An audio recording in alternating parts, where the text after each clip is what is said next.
Hello everyone, Yassaz, merhaba, and welcome to From Root to Vine. For this episode, we're on location for a 2-day extravaganza at the Cypriot Wine Festival and Business Expo, which took place back in June. The Cypriot Wine Festival is the biggest global Cypriot event outside of Cyprus and has been a staple of the community here in the UK for the past 40 years. Through live music, dance, traditional cuisine and wine, it offers a perfect insight into the wonderful vibrancy and warmth of Cypriot culture. It also serves as a necessary reminder of the importance of coming together to ensure our heritage continues to thrive in the UK. All of the conversations you will hear discuss diaspora Cypriot identity. Whilst I was joined by a diverse group of guests, all with unique stories to tell, one thing remains the same throughout. Being Cypriot is cemented in uniqueness and love, and pride for our roots is at the heart of it all. I couldn't think of a more perfect place for our first live podcast event, and it was a real privilege to be part of it. Niyazi, Enver, hello. Hello. Welcome to From Root to Vine. Welcome to the Cypriot Wine Festival. Is this your first time at the wine festival? Have you been before? No, I've been here last time as well. Last time as well, okay. Well, I'm really excited and privileged to be joined by yourself to talk about the work you do, especially for the Turkish Cypriot community. Before we started recording, we were saying how we need to do more to bring Cyprus together, so we're trying. Yeah, it's sad that we have the same common culture and we're doing it separately. Say, last time I came for Cypriot one, and I think week before we done our one on the stadium. Yes, because you have your own, the Turkish Cypriot Festival as well. Yeah. And more or less we're doing the same thing. Yeah. The food is same, the folk dance is same, the culture is same, and we're doing it separately, unfortunately. I know, it's really sad. We need to make one that's for both of us. It would have been wonderful. Maybe it should be our goal in the future to get it together. Absolutely. Yeah. That would be amazing. Yeah. So you are the chairperson and a trustee of the Turkish Cypriot Community Association, Yes, correct. TCCA. We're going to talk about that a bit more, but first I wonder if you can tell me a little bit about your background, your Cypriot roots, where in Cyprus you are from, how you came to be in the UK. Yeah, I born in a small village called Gambili. Gambili is in Kyrenia district. Used to be surrounded by the Greek villages. Yeah. Mirtsu, Lanakadulamizu, Asomotos, Kördemenos. Yeah. You know, I born in that village. Luckily, I'm not refugee. I'm still, when I go back, I go back to my childhood and everything. So it's nice to go there. That's my roots. I came here. Originally, I went to Istanbul to study. Okay. And I was going to be a dentist. But I lost my cousin when the grey wolves, fascists, shot my cousin, Mehmet Ömer. Wow. I left and I stayed in Cyprus for 6-7 months. And then I decided to come and carry on my education here. Obviously, it was very difficult for me to do it because I didn't have the language, and especially dentistry, you have to go to process. Yeah. I have done a diploma, higher national certificate for building. I have a building certificate, but I met a girl in UK, and now we married. After 8 years being boyfriend and girlfriend, I married. I have 2 children. I have a boy and a girl, and now since then I'm stuck in London. I love that. You came for dentistry. You stayed for love. Kind of, yes. Yes. That's lovely. Yeah. That's a really lovely story. Yeah. So the TCCA, the Turkish Cypriot Community Association, it was established in 1976. So it's existed. Started in 1976. Yeah. How did you get involved in it, and why are you involved in it?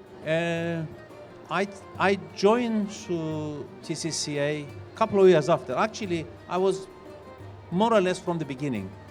The guy who started TCCA was Yaşar İsmailoğlu. And I joined him just after. And since then, we're still together, we still work together. Oh, nice. Yeah, we built TCCA and even Football Federation. Yes. That was part of TCCA as well. But later on, besides that, because Football Federation have a lot of, because an active organization, lots of football matches, lots of complaint, arguments and everything, we said that maybe Football Federation should be independent, and we separated. But TCCA concentrate mainly on cultural activities, kind of fighting against assimilation. We try to keep Cypriot together, Turkish Cypriot together. And I cannot say that we are very successful, but we're doing something good, definitely.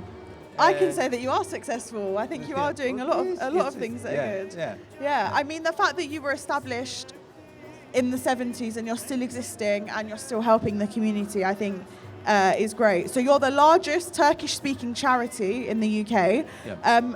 Can you give me a little bit of history of the organisation from where it started to like what you do today? You know, initially when we started, it was kind of bridge between community and the authorities, local authorities, government. Yeah. It's kind of translation unit. Yeah. You know, we're helping people to fill the forms. Yes. We go with them to the offices and translate. Sometimes hospitals try to communicate with the doctors, translate. And then we start building small projects, additional. Kind of maybe we need a newspaper to distribute the ideas and new laws and authority.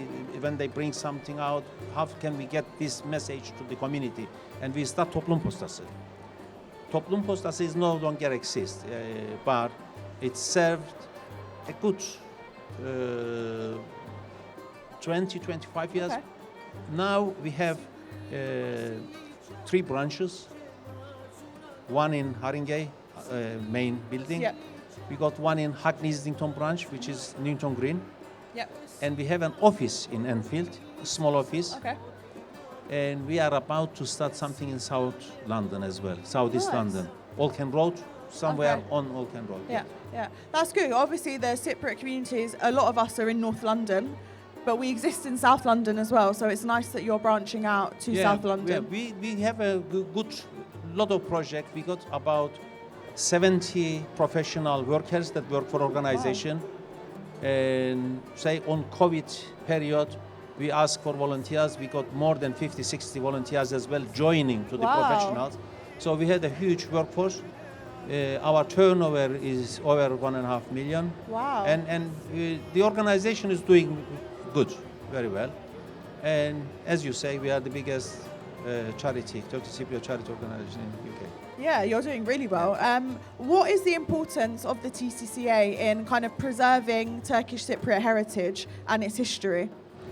Yeah, you know, no community wants to be disappeared from the earth. You know, you want to keep, you preserve your culture, you want to keep your identity. Yeah. Sometimes, especially small communities, we fear that we're going to lose this one, which is happening in London. They say third, fourth generation, gradually, they born in a different geography, different culture, and that's why we have to be very active to keep that roots and identity. And it is important, especially countries like us that is still the solution hasn't been reached. We don't have an established, peaceful country that we can go back or we can be safe. Even in Cyprus, we are under threat, our culture under threat. So it is important, even in United Kingdom, to keep the Cypriot, Turkish Cypriot identity, Cypriot culture. It's very important for us. Yeah. We're spending a lot of time and effort to keep that. Yeah, a lot of effort. It is so important, Yeah. especially thinking about the struggles of Turkish Cypriots in Cyprus and, like you say, the lack of establishment in terms of the state and the fact that Cyprus is still divided. And, you know, it does translate over into the UK and the work still needs to be done. Sadly, yes. Whatever happens in Cyprus, immediate the effect, we can feel it here. Somehow, the fanatics and nationalists affect us even in United Kingdom and prevent us work together and being together. I'm glad that I did work some of the formation, Cypriot formation. I was in, say, Wood Green Cypriot Center. Yeah. I was on the founder, executive member Okay. of the Cypriot. And I remember we used to have a huge attacks. How can we can't work with the Greek Cypriot? And I said, no, we are Cypriot and we can work together. But the forces who wants to keep us separate is huge, bigger than us. So we have to still fight. Maybe one day situation will change. I believe that the Cypriot communities, both the Greek Cypriot and Turkish Cypriot community, majority of these communities are ready to unite, are ready You to think live so? together. I 100%, I have no doubt. Otherwise, I would have given up fighting. Okay. All my life, I fight for Yeah. solution, federal solution and peaceful solution in Ireland. And I do believe that the external conditions one day, if they get nicer, I'm sure we are ready. In our DNA, Cypriots, both Greek Cypriot and Turkish Cypriot, we are a peaceful communities. We like peace. I agree. I totally agree. And I always, it's not the everyday people that started the trouble or No. is continuing. No. It's the people. It's the We people are above. politically naive. Cypriots can be easily manipulated and used. So this is our weakness, and our weakness used time and time again. And we still fell in the same trap that we have been few times, and still we haven't learned the lessons. That's our weaknesses. That's why we are in this situation. Yeah, absolutely. How have you seen the community in the UK, the Turkish Cypriot community, change over the years? I am proud to say that our integration is taking well. It's getting better. So initially, when the Cypriot come, we were very harsh conditions. Yeah, Washing up, really low level. low works and labour. Yeah, but especially now, third generation, we are in every aspect of life now, Cypriots, and in a good positions as well. So I am quite happy that integration is getting better. Now we need some strong voice in British society.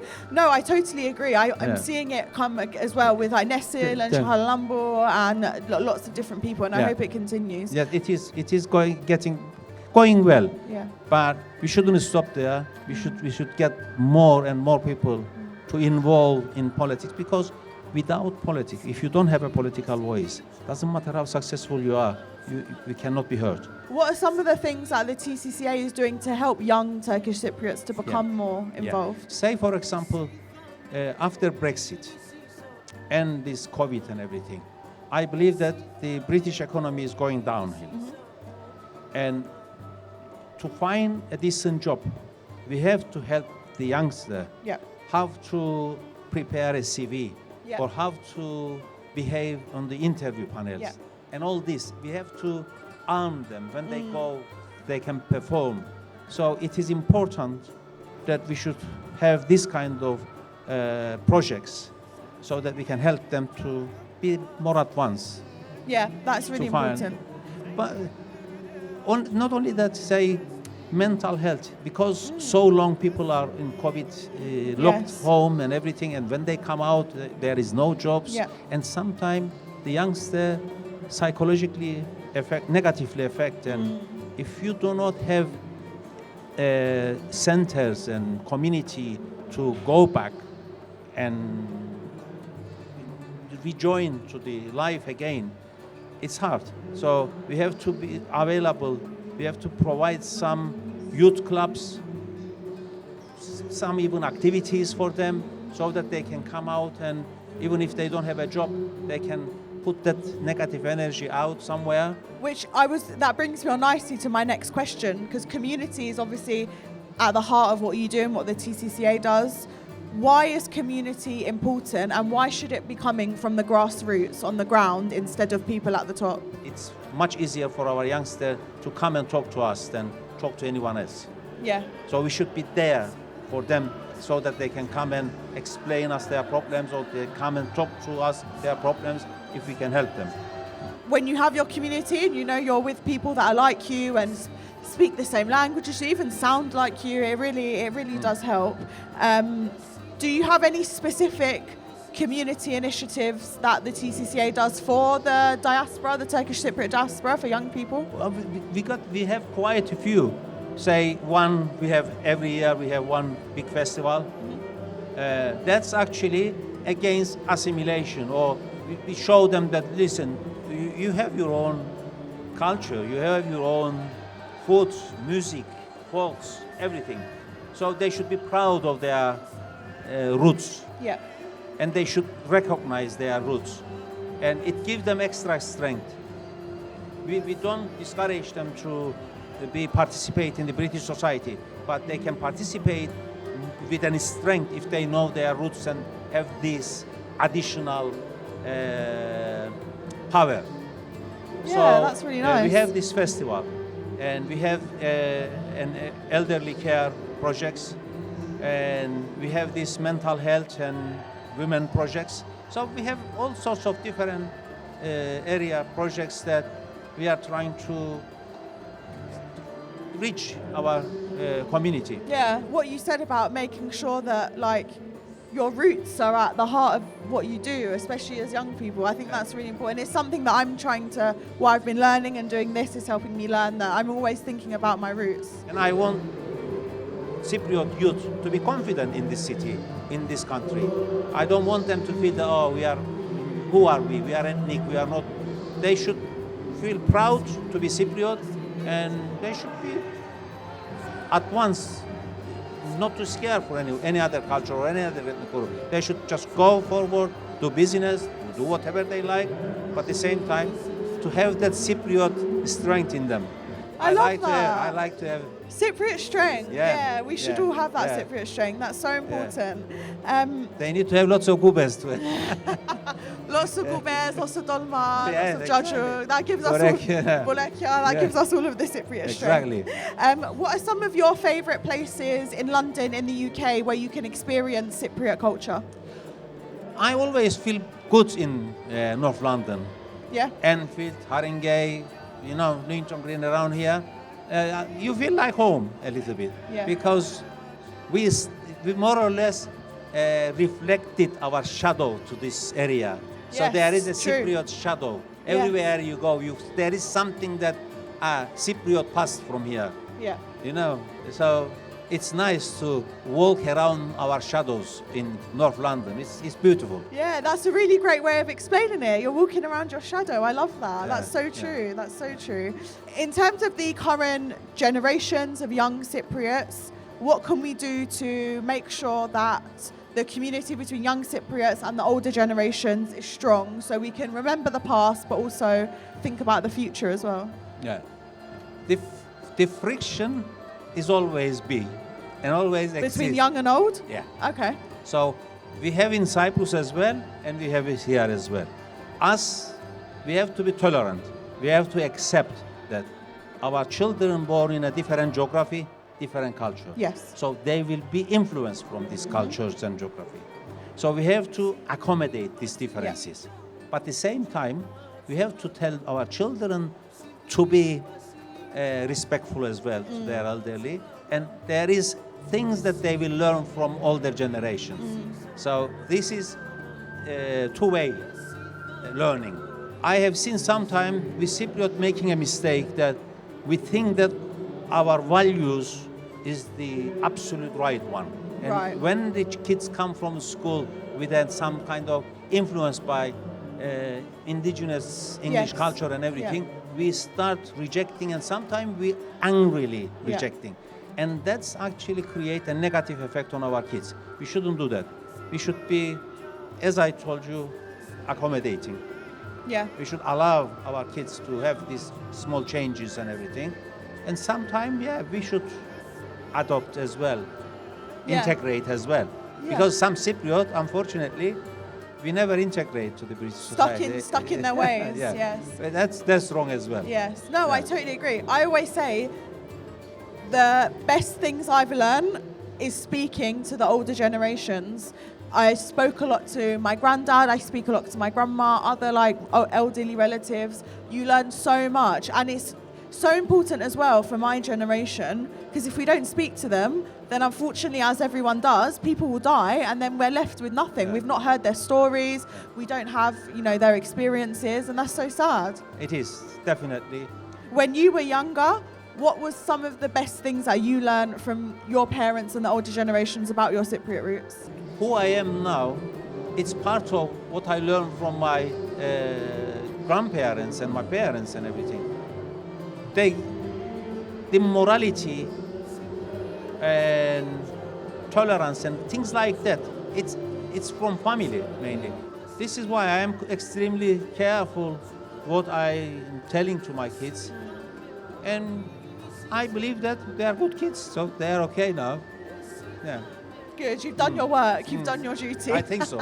I think so. Yeah. I have no doubt you have. I have no doubt you have. I wanted to ask you a little bit about your experiences before you moved to the UK and when you were still in Cyprus. You mentioned that luckily for you, you're not a refugee because you're originally from the north.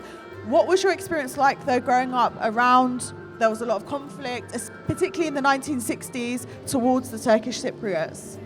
Yeah, it is sad though. When I look at the Cyprus history, it is unnecessary and it is such a waste, such a sadness. I was 19 years old, boy, this is 74. Yeah. And then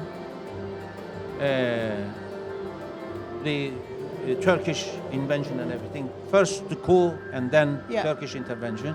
One evening we were guarding the village. I hear some noise in the darkness that you can see some children cry, some foot sounds and everything. I didn't understand what's going on, but next morning when we look at it, Larnakadula Bitu was completely empty, lifeless village. They all in the night time, they all left. And few hours later, Turkish army came. And then I realized that the night before those sounds, the people actually leaving their houses and everything. Yeah. And believe it or not, it was sad. Yeah. Because a village that's full of life and everything, and suddenly it became an empty village. And I couldn't do anything. When I was 9, I couldn't do anything. When I was 19, I couldn't do anything. Yeah. And I'm 67 now, and still I couldn't do anything. And I love to see a united, peaceful Cyprus. Yeah. And when I come to event like this, it makes me happy. At least, all right, our culture is still alive. Yeah. Thank you for sharing that story. It's so sad, and it's not until you hear it from people that lived it and you understand. It is sad. Yeah. It is and sad. I know it's really hard to relay the story, but I think for people like me and my generation, we need to hear it. We need to hear the people that experienced it, so we can understand what you all went through. It is, but life goes on. We have to keep struggling, keep fighting. We are in a small community. The Greek Cypriot, Turkish Cypriot, are called even big communities like Iraq, Yemen, Libya, Ukraine. They couldn't even resist, but we have to find the way to protect and preserve our culture and identity, and maybe one day we will manage. So event like this in London, this cultural event, it's very, very important to keep the youngster aware of their backgrounds and roots and everything. Yeah. And I like this roots to wine. I like this. Thank you so much. Yeah. Thank you so much. Wonderful. What is your hope for Cyprus? I know you've said that, you know, your whole lifetime nothing's changed. In my lifetime, I've not seen anything change. But what is your hope? I really hope that one day we will reach a federal solution. We will have a peaceful island. At the moment, it looks distant, but we should never ever give up the hope. We should keep our identity, keep our struggle, and I do believe that one day we will reach this. I pray every night, as I'm sure you do, that Yeah. that is the case. What do you miss most about Cyprus? Oh, everything. Everything, to be honest. I am a bit naturist. Okay. And I like, everybody likes Cyprus when it's summertime, the sea and watermelon and all this and everything. Yeah. But I like Cyprus in winter. Really? Yeah. Okay. When it's mushroom season, Ah, yes. oyster mushrooms, Lovely. asparagus, picking wild vegetables. I love that. Lovely. Yeah. I wonder if you can tell me a little bit about what the future holds for the TCCA. Now TCCA doing it's okay.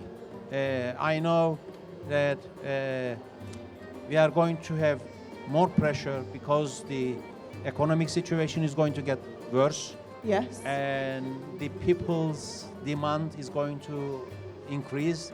So we should be able to handle this demand. So we have to prepare ourselves. We have to actually train and get ready for this demand. Yeah, absolutely. You Yeah. mentioned the economic situation. I've been reading a lot about the situation in the north of Cyprus with the new protocols from Turkey and the thing around freedom of speech, which is really difficult to read. So what do you specifically hope for Turkish Cypriots in Cyprus? You know, actually, since 74, North Cyprus controlled by Turkey. Although we have local parliaments Yes, and yeah. elections and everything, but it's always Ankara who rules North Cyprus. Yeah. So I don't really pay big attention all these internal changes because overall, when you look at from outside, it used to be controlled by Ankara. It's still controlled by Ankara. Yeah. So internal documents, it doesn't bother me that much. As long as Turkish Cypriot keep their identity and culture and resist Yes. the changes, Yes.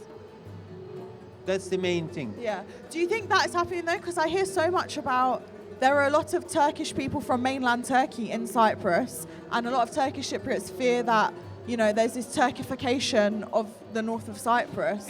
It's obvious the nature doesn't accept vacuum. 200 Greek Cypriot left north, Yeah. and only 30,000 Turkish Cypriot come from south. Yeah. So there is 170,000 population who used to live in Yeah. north, and then gradually that vacuum filled by the settlers. Yes. But I have slight differences the way I look at it because early settlers, Turkish settlers in Cyprus, they share the values and economies and they work with us and everything, and they I'm not exaggerating, but some of them become as Cypriot as we are. The problem in Cyprus is the political influence from Ankara, Yeah. not the settlers and everything, because we are in London, we settle here and everything, we live in here, Yeah. and we are not a problem to Britain. Actually, Yes. we are a contributor to Yeah, it. absolutely. And I believe that one day this community who now settle and living in Cyprus, they can be a contributor. We should look at differently. They are not going to take anything away from Okay. Cyprus. They will add some color. Add color. There is some, I heard some Russian as well living in Limassol. I believe it's still same. They are adding some color. If they economically, if we can accommodate them, why not? We accommodate these people as long as we have our independence, as long as we have our unity, as long as we have our own destination, Yeah. we can decide our own destination. These people will join us this journey, Yeah. and they will bring the color and differences as well to our Cypriot culture. We can't ignore the British influence. I mean, the history of colonialism Yeah. and the part they played in the partition of Cyprus. Yeah. We can't ignore it. It's not just Greece and Turkey. It's the British, it's America to an extent as well. Yeah, as you can see that NATO controlled by United States of America and Britain. They can, if they decided to United Cyprus or allow Cypriot to live together, Yeah. believe me, Greece and Turkey cannot do much. Yes, yeah. They have so much power Yeah. at the moment. So though, this is why I'm saying when I talk about external forces, Yeah. I'm talking about these forces. Yeah, absolutely. They are the one who wants Cypriot to be separate, and as long as they want us separate, they are at the moment powerful enough to keep us separate. They are. They absolutely are. You know, when Okay. I hearing you speak, it reminds me a lot of what my granddad used to say to me about Cyprus, and he always used to say, "It is not the Cypriots' fault that Cyprus Oh, we have. They had a part to play, Yeah, obviously. we have with, some you know, faults as well, you but know, yes, like yeah. you know, like you mentioned, Griva, Ioga, things like that. But the everyday people of the land that live together, they didn't want. Yeah, no, They didn't want this no. to happen. What they gain from this? Nothing. Yeah, What my family gained from this? Nothing. nothing. Yeah. We actually lost. We lost good neighbors. Yeah, of course. You Yeah. lost your neighbours. Yeah. Yeah, as I told you, nationalism sometimes blocked us thinking properly. Yeah. It's kind of disease. And Absolutely. we should get rid of it. We should get rid of it. Yeah. We shouldn't tell our children, oh, use this and you that and everything. And we should say, you are a human being first. There is different cultures. There is good people in every culture. There is bad people in every culture. We should teach them to be an internationalist. Yeah, absolutely. It is important to be internationalist. Absolutely. Yeah. I have a last question, and I ask everyone this question when they come on the podcast, and that is, what is your favourite thing about your Cypriot roots? I like my people, mainly. How generous, how hospitable, Yes. and everything. I don't believe that there is any other. I travel quite a bit because of my wife, half Mauritian and half English. Yeah. I go to Mauritius, I go to France and Italy and everything, but I never seen as hospitable as the Cypriots. So I like my people. They are very accommodating. I absolutely agree. You ask them something, they leave their job and they try to They show come and you do and it for everything, you. and you cannot see in other nations this kind of hospitality. Thank you so much for speaking with I me. thank you as well. It was such an amazing conversation, and I'm really, really, really grateful that you told me a bit about your history in Cyprus during the Troubles. I know it's really emotional, and I appreciate it so much that you shared your story, because it's so important that people hear it. Thank you. Thank you for joining me, and I look forward to speaking more soon. Thank you. Thank you. Bye. Thank you so much to the Cypriot Wine Festival and Business Expo for the incredible opportunity. I can't wait to be back. I hope you enjoyed this and all of the conversations from the festival with my wonderful guests. I'll tag anything mentioned in this episode on Instagram and Twitter. You can find us on both at Root to Vine Pod. Please don't forget to give us a follow and get involved in the conversation. You can also leave us a rating and review. It really does help us. I've been Maria Christodoulou. This podcast is produced by In-Depth Creative and music is by Dunya. See you on the next episode. Bye.